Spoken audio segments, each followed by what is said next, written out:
Ayan, so nandito tayo ngayon sa Fairway View dito sa may Dasmariñas, Cavite, boundary ng Molino at saka Paliparan.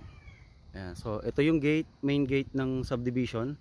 This is owned and developed by Philinvest Land Incorporated. So titignan natin yung lupa na available. So ito, so napakalapit siya sa gate. Ayan, so unang kanto lang siya. Ayan, so ito yung mga available lots.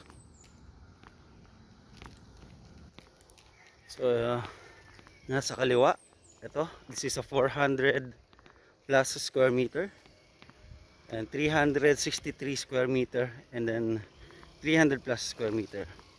Ayan, so mula siya dito hanggang doon. Ayan, kung itatanong nyo kung binaba, hindi po dito binaba, nasa 80 to 85 meters above sea level po tayo.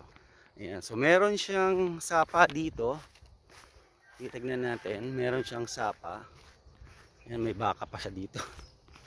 Ayan, meron siyang sapa dito pero napakataas ng lote.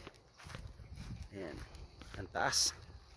Ayan, so meron na siyang parang ready na para sa dike niya.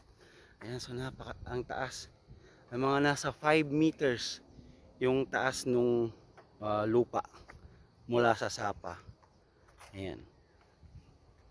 Ayan, hala. Yung baka.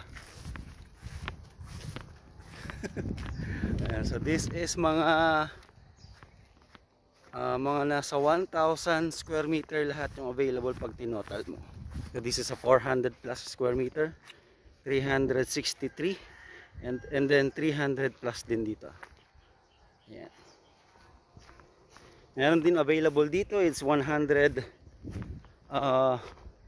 square meter, 159 and then 272 square meter dito. Ayan, so nasa isang street lang siya ng Fairway View by Philinvest Land dito sa Dasmariñas, Cavite. Ayan, kung yung mga naghahanap ng lote dito, napakalapit sa Villar City. Ayan. Thank you so much.